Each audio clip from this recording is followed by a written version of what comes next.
ನಿಮ್ಮ ಹೆಸರೇನು ರೀ? ನನ್ನ ಹೆಸರು ಸೂರ್ಯಕಾಂತ್. ಸೂರ್ಯಕಾಂತ್.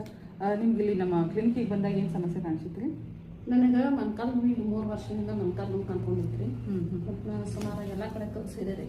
ನಮ್ಮ ಫ್ರೆಂಡ್ ಏನಂದ್ರು, ಮತ್ತು ಇಲ್ಲಿ ಲಕ್ಷ್ಮೀದೇವ್ರ ಗುಡಿ ಹತ್ರ ಹೋಗಕ್ಕೆ ಧನವಂತ್ರಿ ಅಂತ ಹೇಳಿ ಆಸ್ಪತ್ರೆದ ಫ್ರೆಂಡ್ ಅವ್ರದ್ದು ಹೋಗಿ ಒಂದ್ಸಲ ತೋರಿಸ್ಕೊಂಡು ಬರೋಣ ಅಂತ ಹೇಳಿದಾರೆ. ಅದಕ್ಕೆ ಬಂದೆ ರೀ ಇಲ್ಲಿ. ಮತ್ತು ಇಲ್ಲಿ ಆಸ್ಪತ್ರೆ ಒಳಗೆ ಅಗ್ನಿಕರ್ಮ ಅಂತೇಳಿ ನನಗೆ ಟ್ರೀಟ್ಮೆಂಟ್ ಆಯ್ತು ರೀ. 2 ದಿನ, ಇವತ್ತು 3ನೇ ದಿನ. ನನಗೀಗ ಈಗಾಗಲೇ 3 ವರ್ಷ ಟ್ರೀಟ್ಮೆಂಟ್ ಆಗಿತ್ತಲ್ಲ, ಅದೇನು ಅನ್ಸಿದ್ದಿಲ್ಲ. ನಂಗೆ ತಗೊಳೋದು ಮಾತ್ರೆ ತಗೊಂಡಾಗಷ್ಟು ಕಡಿಮೆ ಆಗ್ತಿತ್ತು, ಮತ್ತೆ ರಿಪೀಟ್ ಆಗ್ತಿತ್ತು.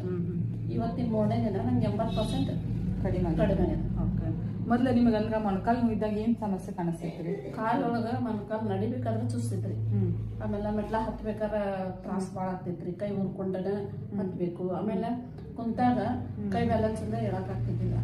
ಹಿಂಗಾಗಿ ಭಾಳ ಸಮಸ್ಯೆನ ಎದುರಿಸಿದ್ರಿ. ಎಷ್ಟು ಏಜ್ ಹೇಳಿದ್ರಿ ನಿಮ್ಗೆ? 56. ಓಕೆ. ಈಗ ಅಗ್ನಿಕರ್ಮ ಮಾಡಿಸ್ಕೊಂಡ್ಮೇಲೆ ಕಡಿಮೆ ಕಡಿಮೆ 90% ಕಡಿಮೆ ಇದೆ. 90% ಕಡಿಮೆ. ಅಂದ್ರೆ ಈಗ ಮೊಣಕಾಲ್ನಾಗ ನುಸೋದು, ಆಮೇಲೆ ಅದು ಪೇನ ಹತ್ತುವಾಗ ಇಳುವಾಗ ಕಡಿಮೆ ಆಗೈತಿ? ಏನ್ ಅನಿಸ್ತಿಲ್ರಿ. ಹತ್ತಿ ನೋಡಿದೆ ರೀ, ಮೆಟ್ಲ 1-2 ಸಲ ಹತ್ತಿ ಇರೋದು ನೋಡಿದೆ. ಏನ್ ಅನಿಸಿಲ್ಲ.